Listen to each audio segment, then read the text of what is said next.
Ang totoong self-improvement, hindi yan exciting, hindi yan social, at hindi yan masaya sa umpisa. Tahimik at malungkot ang pagdadaanan mo, at dyan pa mas nasisira ang karamihan.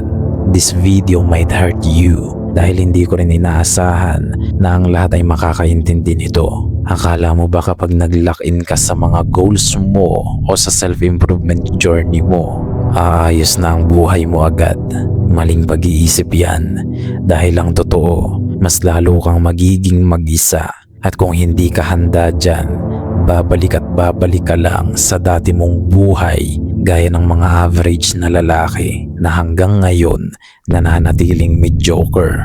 May lakan tayong nagtanong sa akin, paano ba raw lalabanan ang kalungkutan na dala ng pagsasaayos ng buhay mo? Disiplina, self-improvement, grind.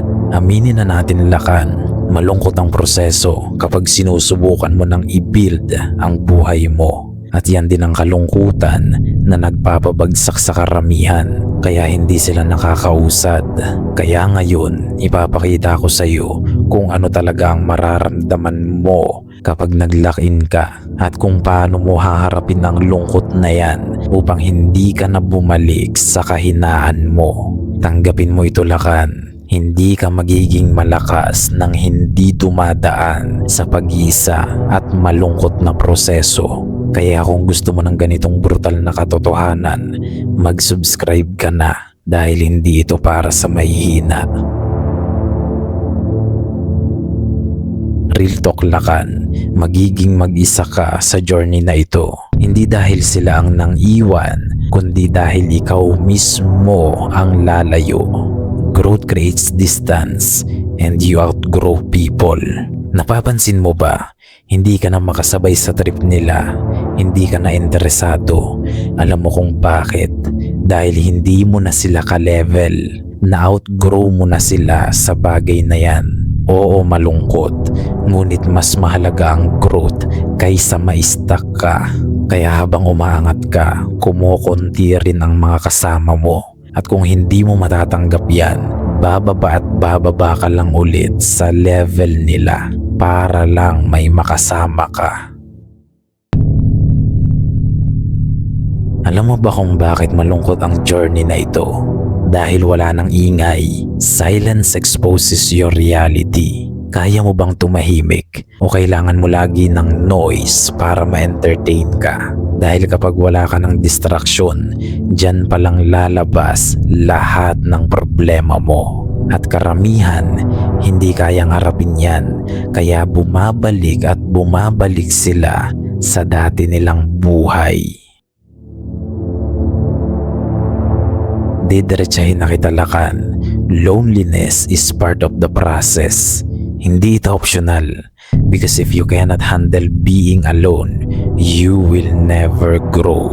Kaya mo bang mag-isa o kailangan mo lagi ng kasama para maging okay ka?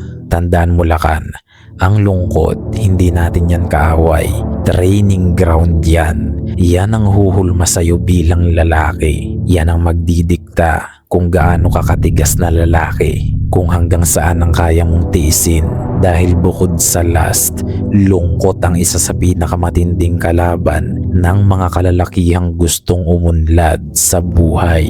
At kung tatakasan mo yan, mananatili ka lang mahina. No applause means real work. Nauunawaan mo ba yan? Kapag seryoso ka sa mission mo, wala kang maririnig na hiyawan o palakpakan. Alam mo kung bakit? Dahil hindi na sila kasama. May sarili ka ng mundo at buhay na binubuo na walang may pakialam. Umaasa ka pa rin ba sa validation, likes at attention? Itigil mo na yan, dahil kapag nag-lock in ka, wala ka ring audience dyan. Masyado ka lang nakondisyon ng social media, kaya akala mo sa tuwing may achievement ka, dapat i-celebrate ng lahat. Dapat ipakita sa internet, dapat ipagyabang, ngunit mali yan. At kung hindi mo kayang magtrabaho ng walang pumapansin sa iyo, hindi ka pa handa. Kapag tunay at authentic ang pag-improve mo sa sarili mo, mag-overthink ka niyan. Tahimik ang paligid mo, mag-isa ka, ngunit maingay ang utak mo. Alam mo kung bakit? Your mind will test you. At dyan maraming sumusuko. Weak men escape, but strong men confront. Tinatakasan mo ba ang isip mo o hinaharap mo ito? Doubt, fear, insecurities, lahat yan magsisilabasan. At kung hindi mo ito kakayaning harapin, babagsak ka lang at babalik sa dati mong ikaw na mahina at walang pagbabago.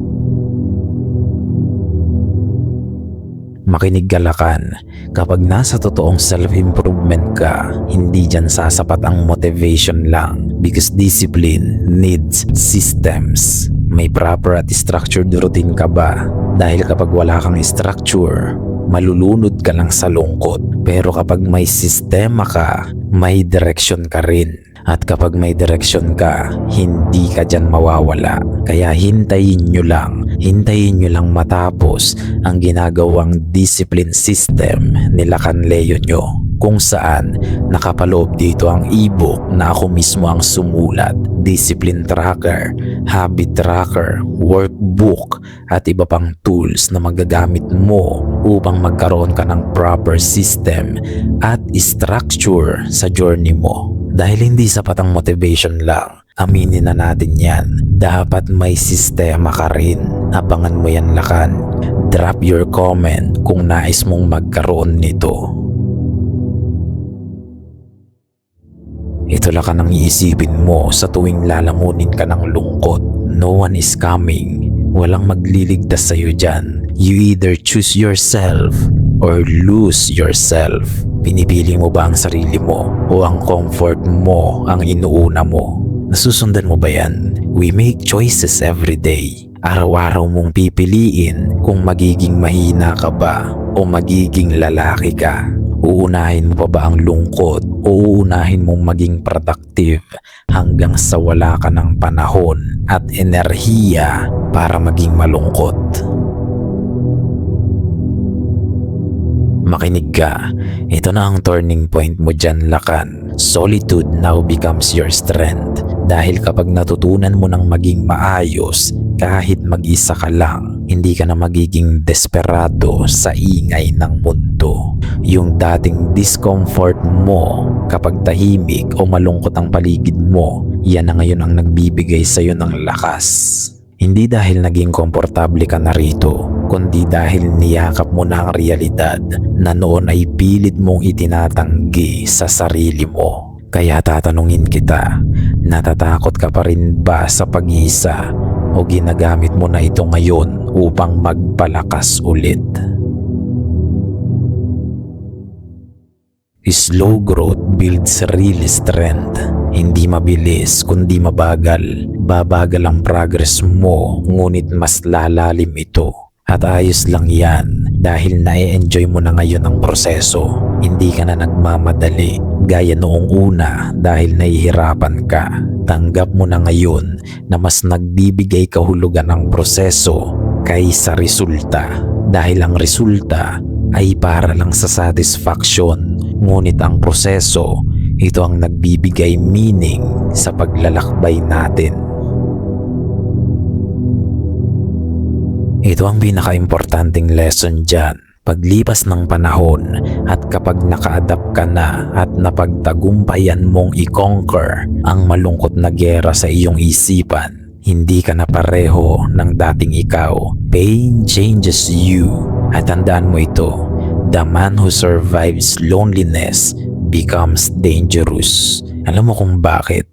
Dahil ang pinakamatinding kalaban natin sa mundong ito ay hindi ang mundo, kundi ang sarili natin mismo. Gusto natin ang pag-unlad. Ang gusto ng sarili mo, comfort, stagnation, at safety. Ngunit hindi ka uunlad kapag natatakot kang mag-risk at maging uncomfortable. Kaya tatanungin kita, handa ka na bang magbago o babalik ka na lang sa dati mong sarili? Dahil ang journey na ito, hindi ka lang basta inaangat, binabago ka nito ng husto. Kaya anong gagawin mo ngayon? Tatakas ka pa rin ba sa lungkot? o gagamitin mo ito para maging mas malakas ka? Dahil kung hindi, babalik at babalik ka lang din sa dati mong buhay. Gayunpaman, marami nga ang makakapakinig, ngunit ilan lang ang makakaunawa. Hanggang sa muli, Lakan.